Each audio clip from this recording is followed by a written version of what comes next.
नमस्कार दोस्तों, एक बार फिर से आप सभी का स्वागत है मेटेक्सा चैनल पे। आप देख रहे हैं विशाल शुक्ला को। जैसा कि आप जानते हैं मैं मैथ्स पढ़ाता हूं आपको। दोस्तों, हमने शुरुआत की थी परसेंटेज से, बिल्कुल बेसिक सवालों को लेकर के हम आगे बढ़ रहे थे। इसी क्रम को हम जारी रखेंगे आज। और आज जो सवाल या जो भी चीज़ें मैंने आपको पीछे बताई हैं उससे आगे बढ़ेंगे।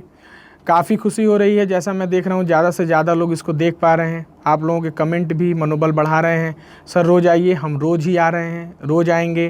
कंटेंट भी धीरे धीरे, क्लासेज भी हम बढ़ाएंगे आपको धीरे धीरे। एक प्रॉपर शेड्यूल आपको देंगे कि लाइव क्लास डेली हम किस समय पे आएंगे। बाकी अभी जो भी हम कंटेंट दे रहे हैं आप इसको बिल्कुल बेसिक समझिए, इसको रिवीजन करिए, वीडियो को रिप्ले करके देखिए। अगर आपको कोई भी दिक्कत आ रही है, कोई परेशानी आ रही है, आप कमेंट में कमेंट करिए, हम जल्दी से जल्दी उसको दूर करने की कोशिश करेंगे। जैसा कि दोस्तों मैंने पिछले सेशन में आपको बताया था कि हम फ्रैक्शन का इस्तेमाल कैसे कर रहे थे छोटे मोटे सवालों में, या जैसे कंपैरिजन वाले सवालों में, इंक्रीमेंट डिक्रीमेंट के सवालों में। तो हम थोड़ा सा आगे बढ़ते हैं। अब जैसे मैं आपको कुछ टाइप्स बताता हूँ। जैसे आज की हमारी पहली टाइप होगी दोस्तों, सेविंग रिलेटेड प्रॉब्लम।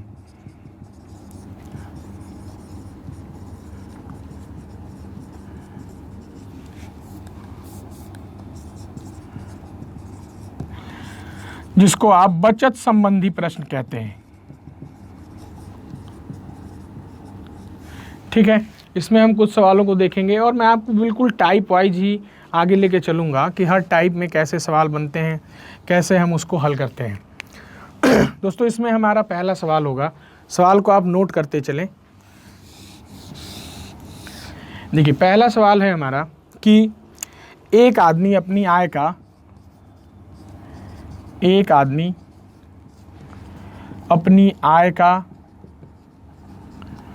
60% हिस्सा खर्च कर देता है।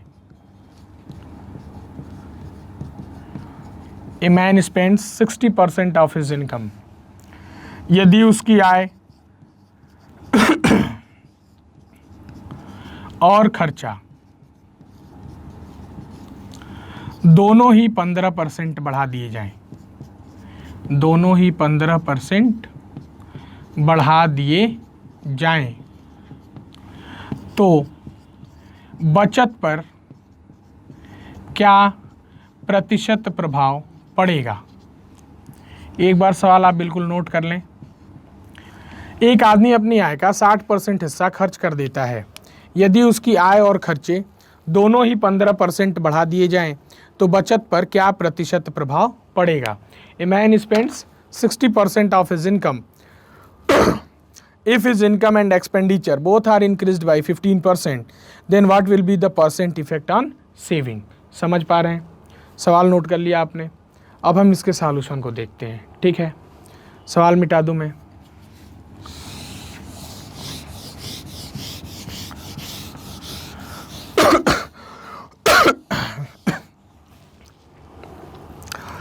देखिए, हम जो भी पैसा कमाते हैं, जो भी हमारी इनकम है, हम इसी में से खर्चा कर रहे हैं और इसी में से मेरी क्या हो रही, सेविंग हो रही है।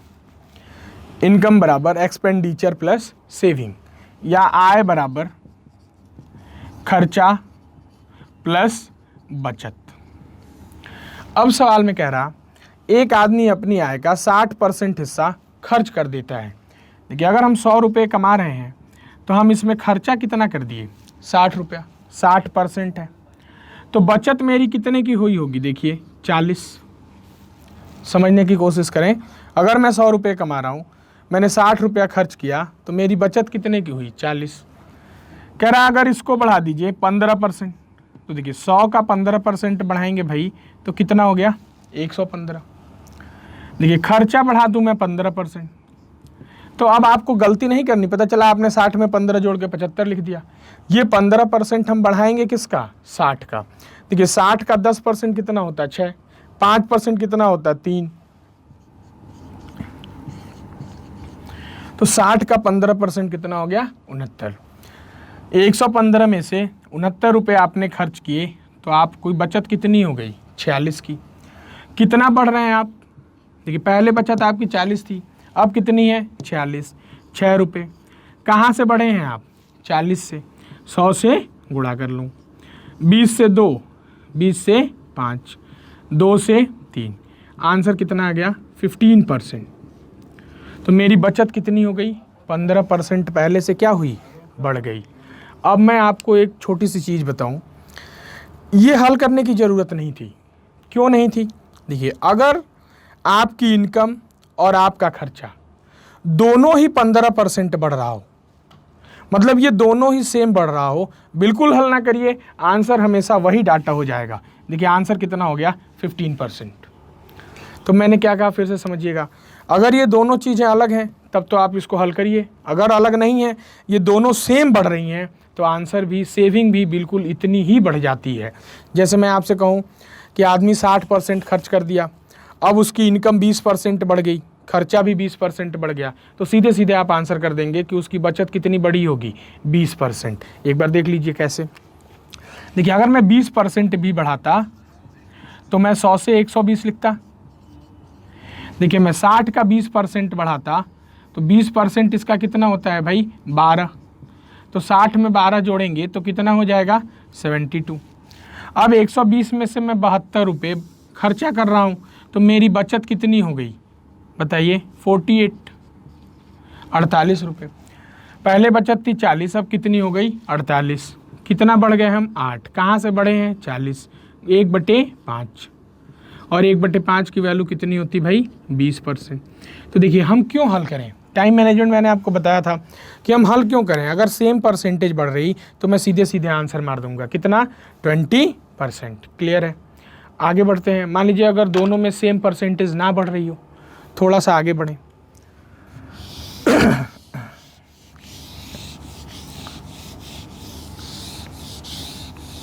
देखिए अगर मैं ये कह दूं कि एक आदमी अपनी आय का 75% हिस्सा खर्च कर देता है,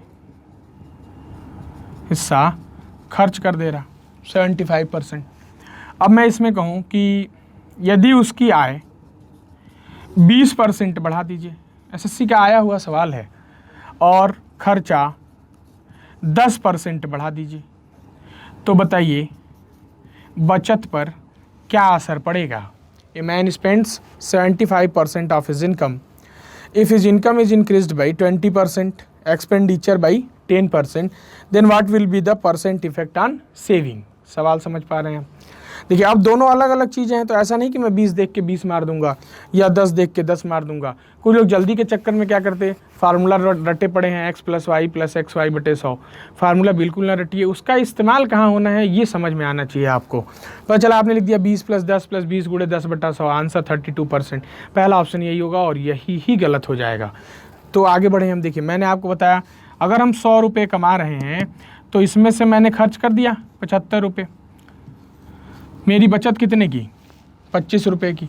अब मैं इसमें 20% बढ़ा दूं तो देखो आप 120 हुआ, 120।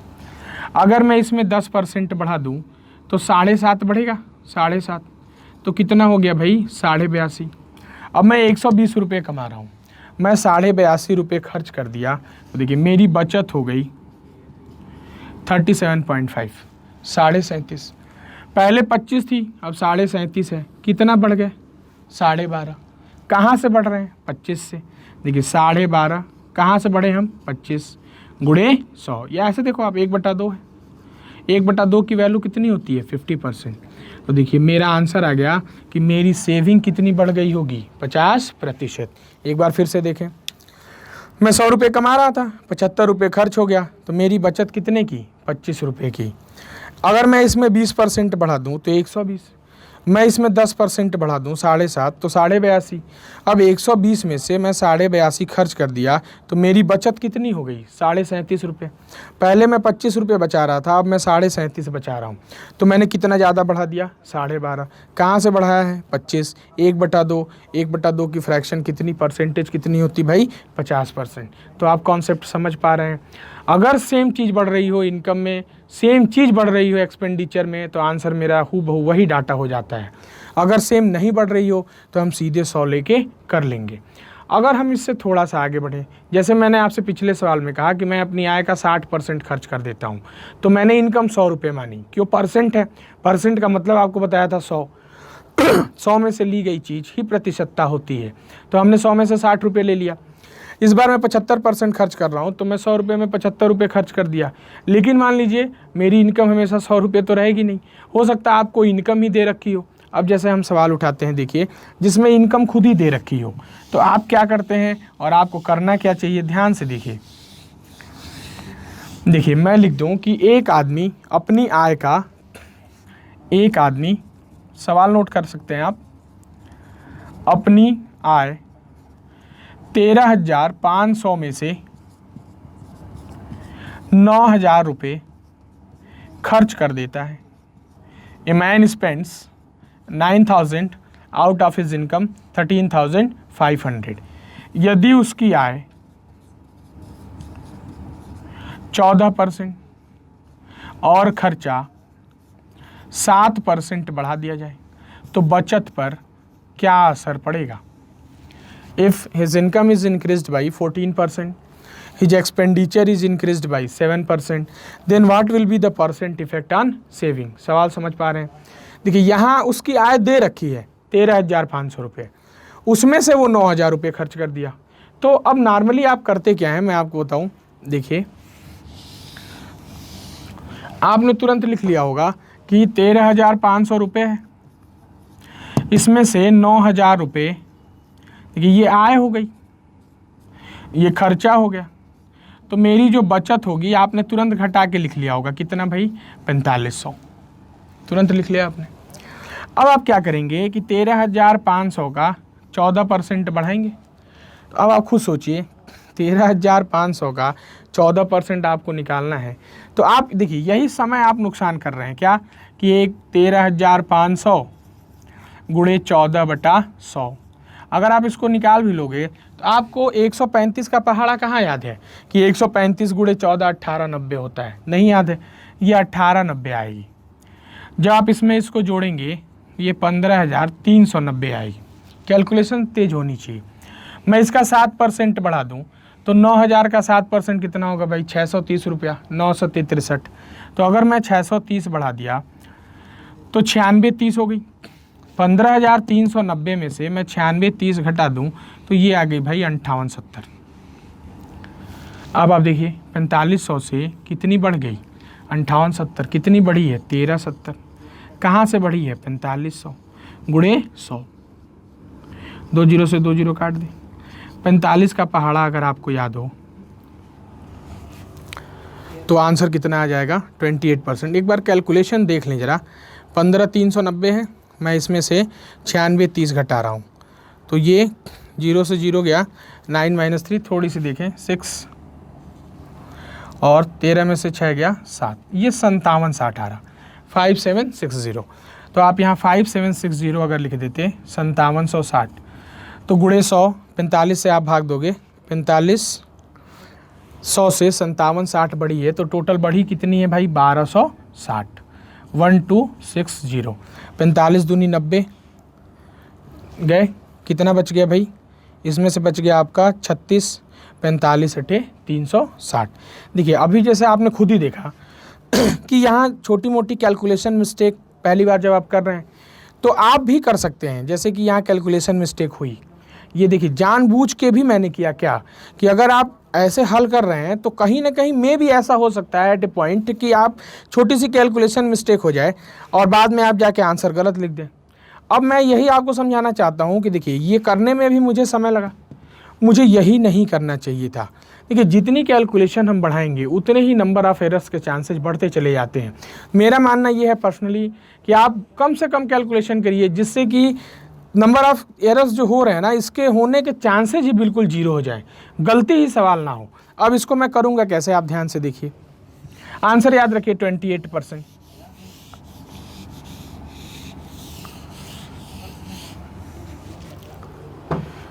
देखिए मैं 13,500 में से 9,000 रुपये खर्च कर रहा हूँ, बचत मेरी कितने की, 4500। अगर आप ध्यान से देख पा रहे हो, देखिए ये 0 से 0 काट दीजिए, 0 से 0, 0 से 0। मैं रेशियो बना लेता हूँ, 45 एकम 45, 45 दूनी 90, 45 तिया 135। तो अब रेशियो मिल गया 3:2:1। मैं 3 रुपये कमा रहा हूँ, 2 रुपये खर्चा कर रहा हूँ, तो मेरी बचत कितने की हो रही है? 1 रुपये की। अब आप देखो, अगर मैं 3 को 14% बढ़ाऊँ तो आप देखिए मैं पॉइंट में चला जाऊँगा। तो मेरा मानना है कि किसी भी सवाल में अगर आपको रेशियो दिख रही है, आप अपने मन से 0 0 बढ़ा लीजिए। देखिए, आप चाहें 2 0 बढ़ा लीजिए, आप चाहें 3 0 बढ़ा लीजिए, बस ध्यान रखिए क्या कि सब में बराबर बढ़ाइए, जिससे कि रेशियो ना बदले। पहले भी ये 3:1 थी, अभी भी देखिए मैंने 0 बढ़ाया, ये 3:1 है। मैं 3 0 भी बढ़ा देता, 3000, 2000, 1000, तो तीनों में पता चला आपने यहाँ 2 बढ़ाया, यहाँ 3 बढ़ा दिया, तो रेशियो चेंज हो जाएगी, रेशियो ना बदले बस। अब देखिए अगर मैं 300 का 14% बढ़ाऊँ, सीधे 42 रुपये बढ़ेगा, 342। अब इसमें आपको कहीं लिख के गुणा नहीं करना होगा, मैं सीधे 7% बढ़ा दूँ, 200 का 7% 14, 214। अब 342 में से मैं 214 घटा दूँ तो मेरी बचत कितनी हो गई? 128। मैं पहले 100 रुपये कमा रहा था, अब कितना कमा रहा हूँ? बचत मेरी कितनी हो रही है अब? 128। कितना बढ़ गई? 28। कहाँ से बढ़ी है? 100 से। देखिए आंसर कितना हो गया? 28%। क्लियर है? फिर से देख लीजिए, 13,500 में से मैं 9,000 कमा रहा हूँ, मेरी बचत कितने की? 4500। मैंने रेशियो बना दिया 3:1। 0 0 क्यों बढ़ाया? अगर मैं 3 का 14% निकालता पॉइंट में जाता, 300 का निकाल रहा हूँ पॉइंट में नहीं जा रहा हूँ। आप 30 का निकालते तो भी पॉइंट में जाते, 14% 4.2 हो जाता। तो थोड़ा सा बड़ा सोचें, 200 का 7% 14 बढ़ाते, 214, 342 में से 214 चली गई, बचा कितना? 128। 100 रुपये बचत थी, अब 128 हो गई। बढ़ी कितनी है? 28। कहाँ से बढ़ी है? 100 से। तो आंसर सीधे सीधे कितना हो गया भाई? 28%। तो समझ पा रहे हैं मैं कहना क्या चाहता हूँ? कैलकुलेशन पे बिल्कुल ध्यान दें। देखिए, मिटाएं इसको।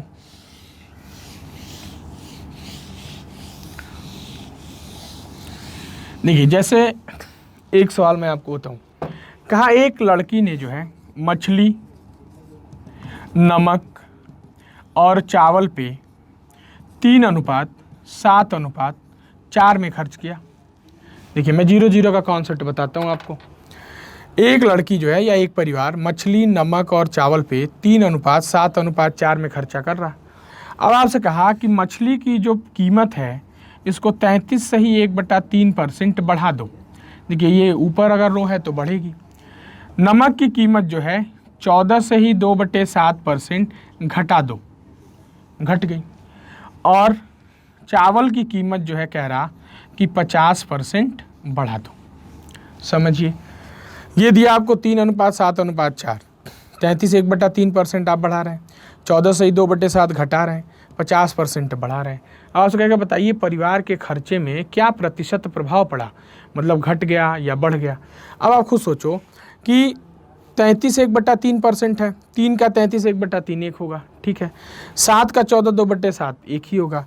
4 का 50% 2 होगा। क्लियर है? आप ना बढ़ाओ 0 तो भी काम बन सकता, लेकिन अगर मैं बढ़ा दूं, देखिए तो कितनी जल्दी कर रहे हैं हम। अगर मैं बढ़ा दूं तो मेरी टोटल खर्चा शुरू में हो गया 1400, टोटल खर्चा मेरा 1400 था। 300 का 33 1/3 कितना हुआ? 1/3, 100 रुपया। मैं बढ़ा रहा हूँ, कितना हो गया? 400। 300 का 1/3 बढ़ाए, कितना हो गया? 400। 700 का देखिए 1/7 कितना होगा भाई? 14 2/7 टेबल देखिए, 1/7। 700 का 1/7 कितना? 100 रुपया। ये घट रहा है, देखिए 100 रुपया घटा दिए। 50% का मतलब आधा होता, 400 का आधा 200 जोड़ दिए, 600 हो गया। देखिए अब परिवार का खर्चा हो गया कितना? 1600। देखिए कितना बढ़ गया है? 200। कहाँ से बढ़े हैं? 1400। देखिए 1/7 आंसर आ गया कि परिवार का खर्चा कितना बढ़ गया होगा? 14 2/7%। तो आपको किसी भी सवाल में, मैं नहीं कहता परसेंटेज ही हो, प्रॉफिट लॉस है, टाइम एंड स्पीड है, कई ऐसी जगहें आपको मिलेंगी। अगर आपको ऐसा दिख रहा कि मुझे रेशियो दी गई है और कैलकुलेशन में पॉइंट में आप जा रहे हैं, तो आप सीधे सीधे क्या करिए? 0 बढ़ा लीजिए। आप 0 बढ़ाइए और सीधे सीधे कैलकुलेट करिए, आप बिल्कुल कभी पॉइंट में नहीं जाएंगे। समझ पा रहे हैं मेरी बातों को?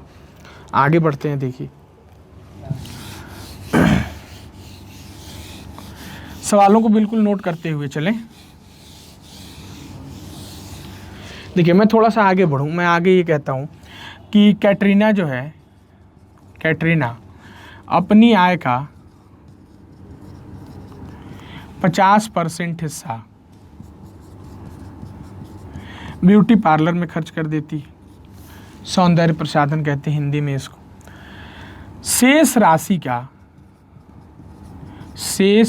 का 50% हिस्सा कपड़ों पे, 50% of the remaining on dresses, 25% हिस्सा हवाई यात्रा में, 25% ऑन एयर टिकट्स और 10% हिस्सा मनोरंजन पे, ऑन एंटरटेनमेंट। इसके बावजूद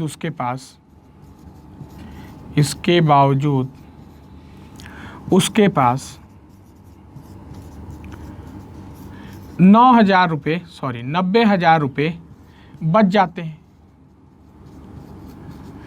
तो कैटरीना की आय क्या है? What is the income of Katrina? सवाल नोट कर लीजिए, सवाल समझ पा रहे हैं? देखिए, कैटरीना अपनी आय का 50% हिस्सा ब्यूटी पार्लर में खर्च कर देती है, शेष राशि का 50% हिस्सा कपड़ों पे, 25% हिस्सा हवाई यात्रा में और 10% हिस्सा मनोरंजन पे खर्च कर देती है। इसके बावजूद उसके पास 90,000 रुपये बच जाते हैं। तो बताइए कैटरीना की इनकम क्या है? सवाल नोट कर लिया आपने। अब देखिए हम इसको कई तरीकों से कैसे हल कर सकते हैं, ध्यान से देखिए। एक चीज़ ध्यान रखिएगा, पूरे सवाल में शेष केवल एक बार है। देखिए मैं पूरा नहीं मिटाता हूँ, ध्यान से देखिए, मैं पूरा नहीं मिटा रहा। आप देखिए, अगर कैटरीना की इनकम 100 रुपये है, 100 रुपये, 50% हिस्सा ब्यूटी पार्लर में गया, तो देखिए 50 रुपया तो चला गया ना ब्यूटी पार्लर में, ये तो बेकार हो गया। अब आगे आपसे कह रहा शेष राशि का, तो आप तुरंत पहले शेष निकालिए। रिमेनिंग अमाउंट कितना बच गया आपके पास भाई? 50। अब आगे क्या कह रहा? शेष राशि का 50% हिस्सा, मतलब आधा, 25 रुपया कहाँ चला गया? कपड़ों पे चला गया। अब आगे देखिए, शेष फिर नहीं बोला, गलती यही होती है। अब आप 50 में से 25 घटा देते, फिर आप शेष बचा देते कितना? 25, फिर आप 25 का 25% खर्च करने लगते, सवाल बिल्कुल गलत हो जाता। शेष एक बार है, मतलब अब जो भी राशि खर्चा हो रही है वो यहाँ से हो रही है। तो 50 का 50% 25, 50 का 25% आप निकालेंगे 1/4, तो 12.5 हुआ। देखिए 50% 25 है, ये आधा हुआ तो ये आधा हुआ, और 50 का 10% हिस्सा हो गया भाई 5 रुपया। तो ये कहाँ चला गया? मनोरंजन पे। तो देखिए 100 रुपये में से 50 रुपये पहले ख़त्म था, अब जो 50 बचा है इसमें से 25, 5, 30 और 12.5, टोटल ख़त्म कितने हो गए? 42.5। 50 में से 42.5 ख़त्म हो गए, बचा कितना होगा? 7.5 रुपये। सवाल में कितना कह रहा था? 90,000। देखिए 7.5 बता रही कितने को? 90,000 को। एक बताएगी कितने को? मैं भाग दूंगा। देखिए मैं पॉइंट हटा दूँ अगर, तो एक जीरो बढ़ा रहा हूँ। फिर से ध्यान से देखिए, जो लोग बाद में देखते हैं वो कहते कैसे 75 लिख दिया। ये 7.5 था, मैंने पॉइंट हटा के जीरो बढ़ाया है। अगर आपको 75 का पहाड़ा याद होता तो एक बता रही होती कितने को? 12,000। कैटरीना की इनकम थी कितनी? 100। 100 में मैं 12,000 का गुणा कर दूँ, देखिए आंसर मिल गया कितना? 12 लाख। समझ पा रहे हैं? 100 रुपये में से 50 ख़त्म था, 50 बचा, 50 में से 25, 5, 30, 12.5, 42.5 ख़त्म है। बचा कितना मेरे पास? 7.5। हमने पॉइंट हटा के यहाँ जीरो बढ़ा दिया। तो एक यूनिट बता रही कितने को भाई? 12,000। तो 100 बताती कितने को? 12 लाख। आपसे पूछ देता ब्यूटी पार्लर में कितना खर्च हुआ? 12,000 गुणे 50, 6 लाख रुपया। आपसे पूछ देता मनोरंजन पे कितना खर्च हुआ? 12,000 गुणे 5, 60,000। अब ये सब चीज़ें करने की ज़रूरत नहीं थी आपको। अब ध्यान से समझिएगा मैं कहना क्या चाहता हूँ। लेकिन मैं कहना ये चाहता हूँ, ये 100 रुपये थे, ये 50% 50 ब्यूटी पार्लर में गए, ये तो ऐसे बेकार हो गए। अब जो पैसा बच गया, देखो आप, ये बचा, सारे खर्चे यहीं से हो रहे हैं। आप इसको 100% मानिए। 100% में से 50%, 25%, 75 और 10, 85% तो ख़त्म हो गया। तो बचा कितना होगा आपके पास? 15%। कितने का 15%? 50 का। 50 का 15% कितना होता है? 7.5। 7.5 बता रही होती 90,000, एक बता रही होती 12,000, तो 100 बता रही होती कितनी? 12 लाख। फिर से दोबारा समझिए, इसको मैं पूरा 100% मान लेता, क्यों? इसमें से शेष नहीं है। देखिए तो 50, 25, 75 और 10, 85% तो खत्म हो गए। तो बचा कितना होगा हमारे पास? 15%। कितने का? 50 का। 50 का 15% 7.5। 7.5 बता रही 90,000 को, एक बता रही होती 12,000, तो 100 कितने को बताएगी भाई? 12 लाख। वो भी नहीं करना चाहते। तीसरा देखिए, ऑप्शन सी देखिए, 100 में से 50 खत्म है, ये बचा, इसको 100% माने। 50, 25, 75, 10, 85 खत्म, बचा कितना? 15। 15 बता रही 90,000, एक बताएगी 6,000, 100 बताएगी 6 लाख। तो 6 लाख ये हो गया, और 6 लाख ही ब्यूटी पार्लर में गया होगा। तो कटरीना की इनकम टोटल हो कितनी गई? 12 लाख। तो देखिए, कहने का मतलब क्या है कि आप सोचते कैसे हैं। देखिए, अर्थमेटिक बिल्कुल एक सोच है। अब आप जैसे भी सोच लें, हो सकता है आप इससे भी छोटा सोच पाते हो, तो बिल्कुल कमेंट में मुझे बताएं। और आप बिल्कुल सोच सकते हैं, क्यों? मेरा मानना है मनुष्य की सोच और औरत की मुस्कान दुनिया में कुछ भी करा सकती है। वो अपना काम कर रही हैं, आप अपना काम करिए, सोचना चालू करें। सवालों को देखते ही आपके पास हल आना चाहिए। अब हम थोड़ा सा इसको आगे बढ़ाएंगे और देखिए, ऐसा ही एक और छोटा सा सवाल लेते हैं आगे। देखिए, मिस्टर गिरिधर जो है, मिस्टर गिरिधर अपनी कमाई का या अपनी आय का 40% हिस्सा अपनी बीबी को दे देते हैं, अपनी वाइफ को दे देते हैं। देखिए, आजकल देना नहीं पड़ता, वो खुद ही ले लेती हैं। क्लियर है? अपनी वाइफ का 40% हिस्सा आय का अपनी वाइफ को दे देते हैं। कह रहा शेष का 50% हिस्सा बच्चों की पढ़ाई पे, बच्चों की पढ़ाई पे, बच्चों को पढ़ाना भी आजकल बहुत ज़रूरी है। 20% हिस्सा मकान के किराए पे, रूम रेंट, और 15% हिस्सा जीवन बीमा में निवेश कर देते हैं, LIC में। इसके बावजूद उनके पास, इसके बाद भी उनके पास 5400 रुपये बच जाते हैं, एंड स्टिल लेफ्ट विथ ₹5400। तो बताइए उन्होंने बीमा में कितना निवेश किया था? तो बताइए उन्होंने LIC में कितना इन्वेस्ट किया था या कितना निवेश किया था? सवाल समझ पा रहे हैं आप? मिस्टर गिरधर जो है अपनी टोटल इनकम का 40% हिस्सा अपनी वाइफ को दे दिए। अब जो शेष बच गया उसमें से 50% हिस्सा बच्चों की पढ़ाई पे दे दिए, 20% हिस्सा रूम रेंट दे दिए, 15% हिस्सा LIC में जमा कर दिए। इसके बावजूद भी उनके पास 5400 रुपये बच गए। तो कह रहा है कि बताइए बीमा में कितना निवेश किया था? सवाल समझ पा रहे हैं? अब देखिए, आप क्या सोचेंगे और हम करते कैसे हैं। सवाल मिटा दूं? सवाल नोट कर लिया होगा आपने।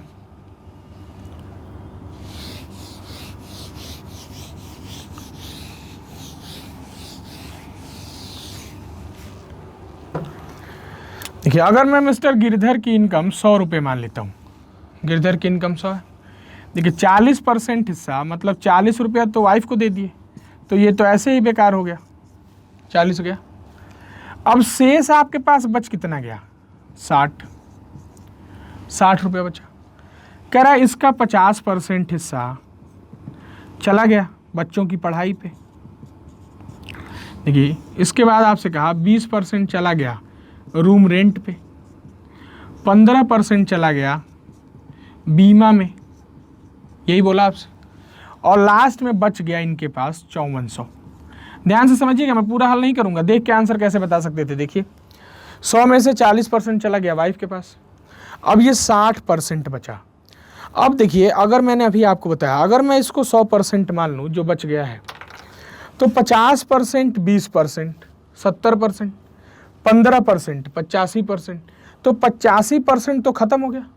तो देखिए, बचा कितना होगा भाई? 15%।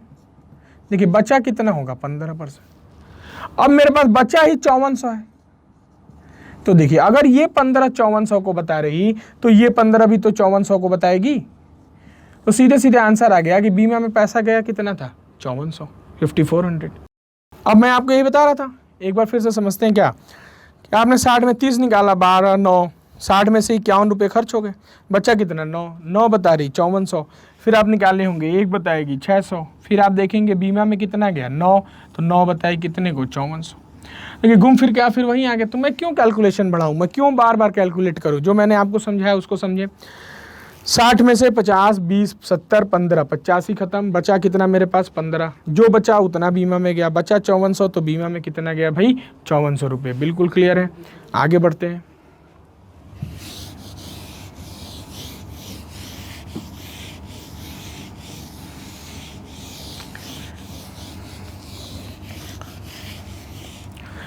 देखिए अब मैं इसमें एक छोटा सा जो है सवाल बढ़ाने की कोशिश करता हूँ। अगर हम थोड़ा सा लेवल बढ़ाएं, थोड़ा सा बड़ा सा सवाल लेते हैं। देखिए मैं पूरा सवाल नहीं लिखूंगा, आप ध्यान से देखिएगा तो आप समझ लेंगे। कहा एक आदमी को दहेज में कुछ धनराशि मिली। दहेज लेना बिल्कुल ही गलत बात है, सवाल है इसलिए देखें आप। कह रहे एक आदमी को दहेज में कुछ धनराशि मिली, ठीक। अब इस धनराशि का 32.5% हिस्सा इसने एक फिल्म बनाने में खर्च कर दिया, मूवी बनाने में खर्च कर दिया। कह रहा शेष का या शेष पैसे को लेकर ऑटो में जा रहा, ऑटो में, तो ड्राइवर ने 1 लाख रुपए चुरा लिए। ड्राइवर ने 1 लाख चुरा लिया। देखिए शेष में से उसने 20%, शेष में से 20% चैरिटी में दान कर दिया, दान कर दिया। फिर जो पैसा बच गया, शेष में से 7.5 लाख रुपए का फ्लैट खरीद लिया। अब लास्ट में उसको पता चला कि उसके पास 2.5 लाख रुपए बच गए। बताइए, देखिए पूरा काम ये दहेज के पैसे से कर लिया। तो कह रहा है बताइए कि दहेज में उसको कितनी राशि मिली थी। सवाल थोड़ा सा लंबा है, एक बार फिर से लिख लीजिए।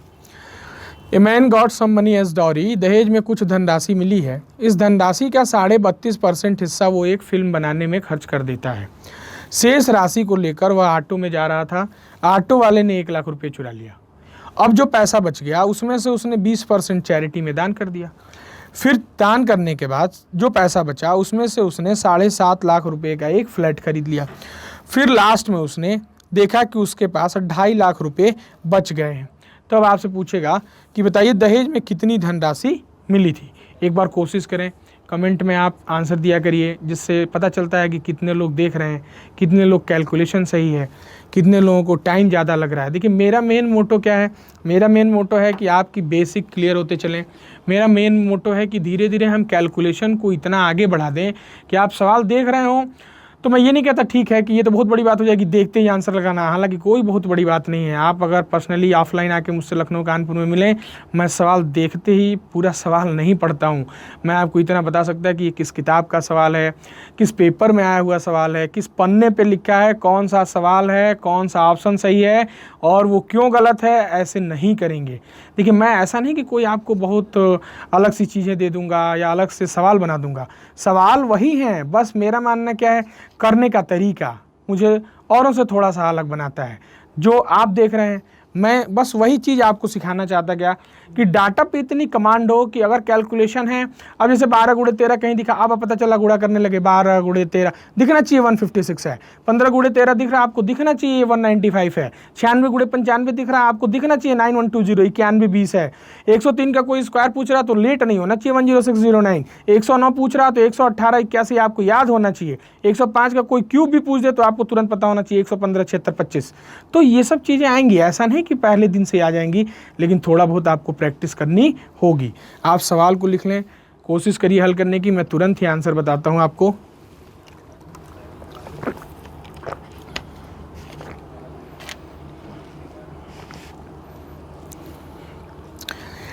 देखिए इसमें आप मैक्सिमम लोग करते क्या हैं कि 100 रुपये मान लेते हैं, 100 में से 32.5 तो खर्च हो गया, बचा 67.5। अब 67.5 में से आप 1 लाख रुपया घटा नहीं पाओगे। क्यों, आप खुद देखो। देखिए क्या आप कभी 10% में से 2 घटा सकते हैं? कभी नहीं घटा सकते। हाँ 10% में से 2% घटा सकते हैं। तो ये यूनिट है, ये परसेंटेज है, इसमें से आप पैसा रुपया संख्या नहीं घटा सकते। अब यहाँ अगर 67.5% आया तो उसमें से आप ये 1 लाख रुपया घटा नहीं सकते। अब इसको करने का तरीका हम बदल देंगे। क्या? मैं नीचे से चलूँगा। देखिए मैं एक बार आपको आंसर बता देता हूँ कैसे सोचते हैं, उसके बाद दोबारा मैं आपको हल करके दिखा दूंगा। क्या? उसके पास 2.5 लाख रुपए बचा है। अगर वो 7.5 लाख का फ्लैट ना खरीदता तो 10 लाख रुपए बच जाते। 7.5 और 2.5, ये 10 लाख कब बचे हैं? 20% चैरिटी में देने के बाद। अब आप क्या सोच रहे होंगे कि 12 लाख में से 20% दे दिया, 10 लाख बचा। गलती होती है यहाँ, 12 लाख कभी नहीं। क्यों? 12 लाख का 20% तो 2,40,000 हो गया। तो हम घटाएंगे तब तो 9,60,000 बचना चाहिए। बस तो हमारे पास 10 लाख रहा है। तो देखिए 20% की फ्रैक्शन क्या होती है भाई? 1/5। देखिए तो अगर मेरे पास 5 रुपया होगा, मैंने उसमें से 1 रुपया चैरिटी में दे दिया, तो मेरे पास बचना कितना चाहिए था? 4। बचा कितना था? 10। 4 बता रही 10 को, 1 बताएगी 2.5, तो 5 कितने को बताएगी? 12.5 लाख। तो चैरिटी में देने से पहले मेरे पास 12.5 लाख रुपया था। 1 लाख अगर ऑटो वाला न चुराता तो मेरे पास 13.5 लाख बचते। अब ये 13.5 लाख कब बचे हैं? 32.5% खर्च करने के बाद। तो 100 में से 32.5 घटा दें तो मेरे पास बचना कितना चाहिए भाई? 67.5%, 67.5। 67.5 बता रही 13,50,000 को, 13.5 लाख। 1 बता रही 20,000, 100 कितने को बता रही? 20 लाख। तो थिंक विदाउट इंक, कलम का प्रयोग बहुत कम करिए। जिस दिन आपने कलम छोड़ दिया उस दिन समझिए आपको गणित आएगी। अब मैं इसको हल करके दिखाता हूँ।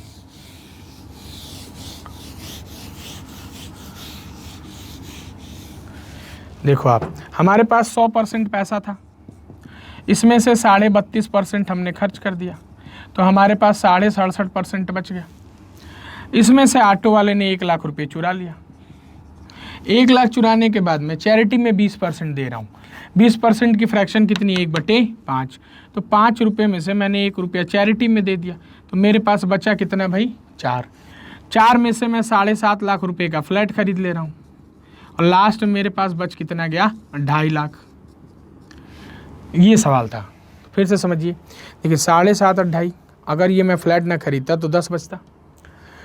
ये 4 बता रही 10 को, 1 बताएगी 2.5, तो 5 कितने को बताएगी? 12.5 लाख।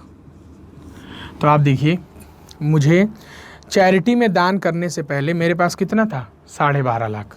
अगर 1 लाख ऑटो वाला न चुराता तो मेरे पास कितना बच जाता? 13.5 लाख बच जाता। अब 67.5% बता रही कितने को? 13.5 लाख को। देखिए 67.5 बता रही 13,50,000। पॉइंट हटा रहा हूँ, फिर ध्यान से देखिएगा, 0 बढ़ा रहा हूँ। 675 का पहाड़ा याद होता तो 1 बता रही, देखिए 2, 1, 2, 3, 4, 20,000। तो 20,000 बता रही, तो 100 कितने को बता रही? आंसर कितना हो गया? 2 लाख। समझ पा रहे हैं? दोबारा देखिए, पहले हमने सवाल नोट किया कि 100 में 32.5 खर्च हुआ, 67.5 बचा। 67.5 में से 1 लाख हमने दे दिया, चुरा लिया ऑटो वाले ने। 20% चैरिटी दिया, 1/5, 5 में से 1 चैरिटी गई, बचा कितना? 4। उसके बाद मैंने 7.5 लाख का फ्लैट खरीदा। इसके बाद मैंने 2.5 लाख रुपये और बचा लिए। 7.5 और 2.5 कितना हो गया भाई? 10.5, 10 लाख। 4 बता रही 10 लाख को, 1 बता रही 2.5 को, 5 बता रही 12.5 लाख। तो अब 1 लाख न चुराता, 13.5 लाख। 13.5 लाख कब हुआ? 32.5 खर्च करने के बाद। तो 67.5 बता रही 13,50,000, पॉइंट हटाए 0 बढ़ा दिए। 1 बता रही कितने को? 20,000। 100 बताएगी कितने को भाई? 12 लाख। तो दहेज में कितनी धनराशि मिली है उसको? टोटल गुणे 20,000, 100 गुणे 20,000, तो आंसर 20 लाख होगा। ध्यान रखिएगा, क्लियर है? 20,000 गुणे 100, आंसर हो जाएगा 20 लाख। दहेज में कितना पैसा टोटल मिला था उसको? 20 लाख रुपए। मिटाएं फिर।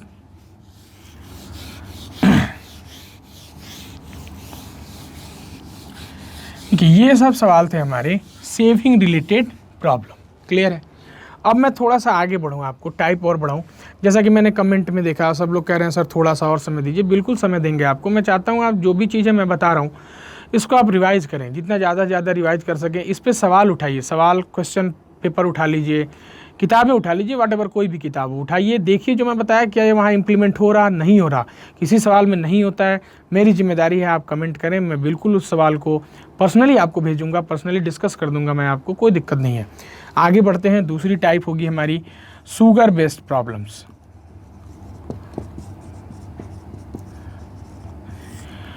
चीनी संबंधी समस्याएं। आपने बहुत सवाल देखे होंगे ऐसे कि चीनी की कीमत बढ़ जा रही है और खपत कम हो रही, खर्चा बढ़ रहा, ऐसे सवाल आपको मिलेंगे कहाँ? चीनी संबंधी समस्याएं। देखिए यहाँ एक छोटा सा सवाल जैसे मैं लिख दूं, फिर आपको कॉन्सेप्ट समझाता हूँ। जैसे मैं लिख दूं यहाँ कि चीनी की कीमत में 20% की वृद्धि हो गई। ध्यान से देखिएगा, चीनी की कीमत में 20% की वृद्धि हो गई। Price of sugar increases by 20%। महिला अपना खर्चा नहीं बढ़ाना चाहती। महिलाएं कभी अपना खर्चा नहीं बढ़ाती हैं, वो हमेशा दूसरों का खर्चा बढ़ा देती हैं। तो महिला अपना खर्चा बढ़ाना नहीं चाहती, आप समझ ही रहे होंगे। तो बताइए उसको अपनी खपत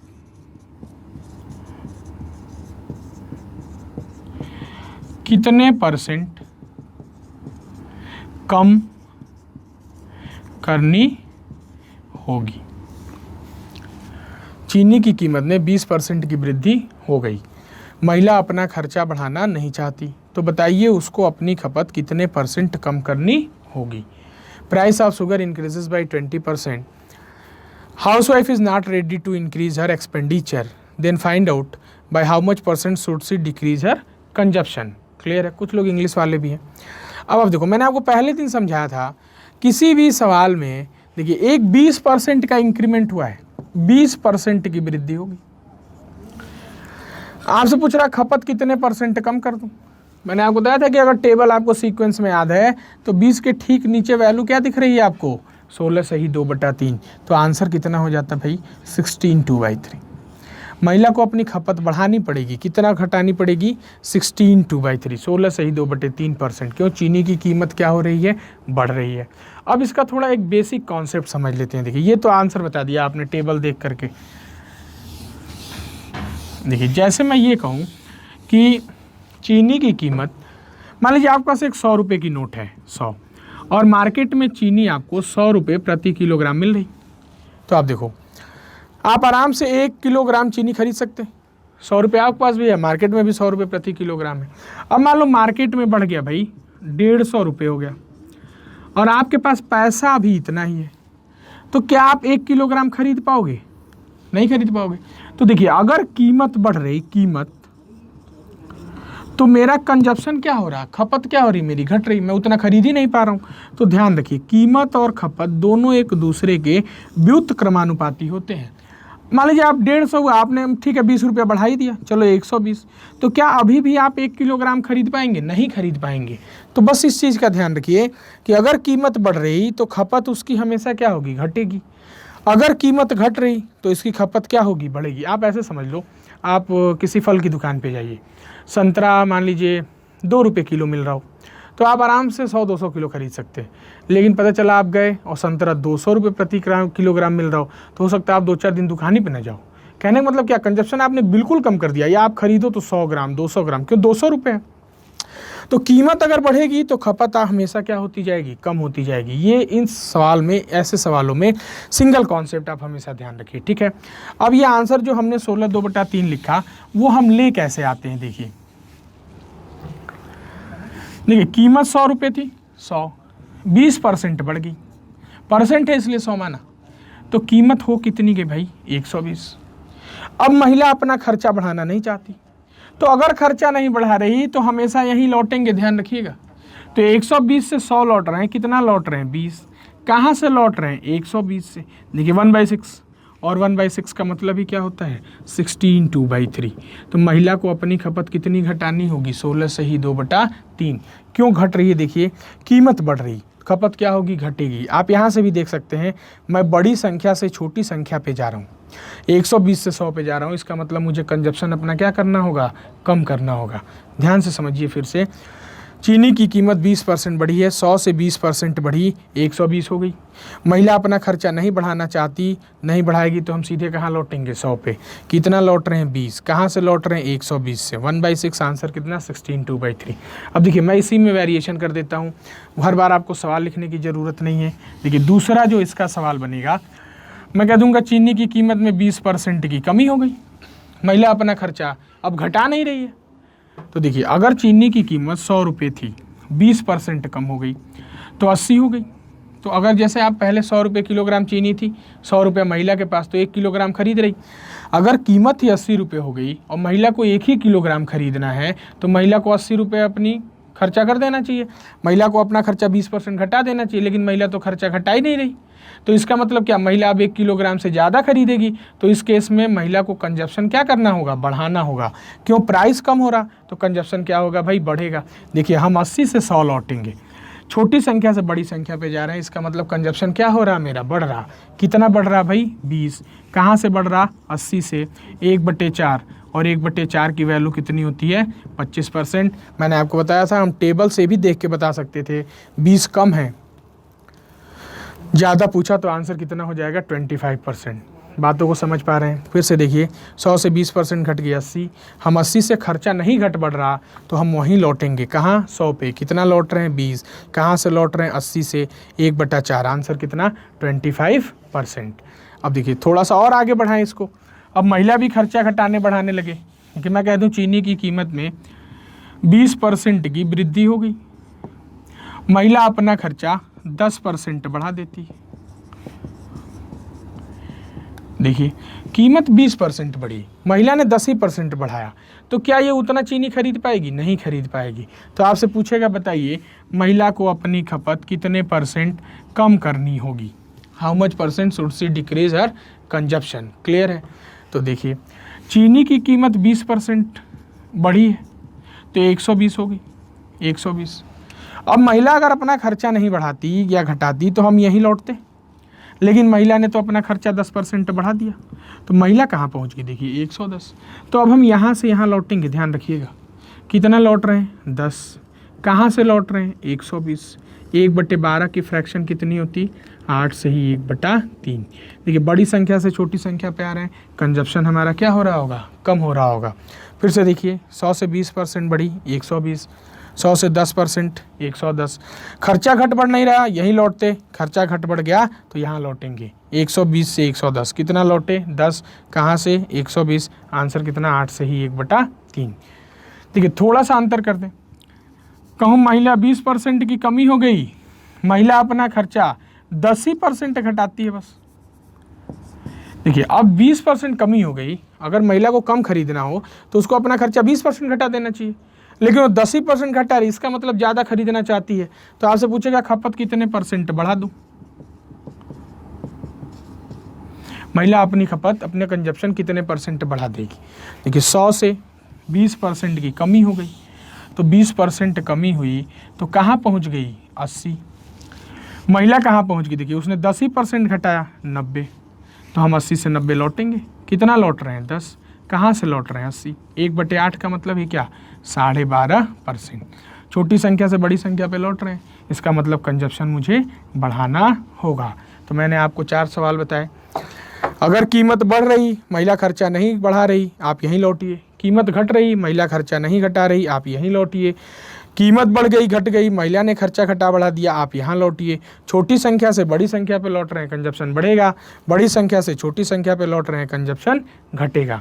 तो इन सब सवालों को एक बार फिर से ध्यान से आप रिवाइज कर लें। कोई डाउट हो दोबारा मुझसे मिलें, विशाल शुक्ला से मिलें। और इसके आगे की जो सीरीज आएगी, अभी इसी में अब आगे जो आएगा क्या आपसे कंजप्शन पूछने लगेगा। अभी तो % में है, क्वांटिटी पूछ देगा, इसके बाद आपसे पूछ देगा कीमत क्या होगी। तो हम आने वाली अगली वीडियो में डिस्कस करेंगे। आज के लिए इतना ही। एक बार फिर से धन्यवाद आप सभी का मेडिक्सा चैनल पे। जय हिंद।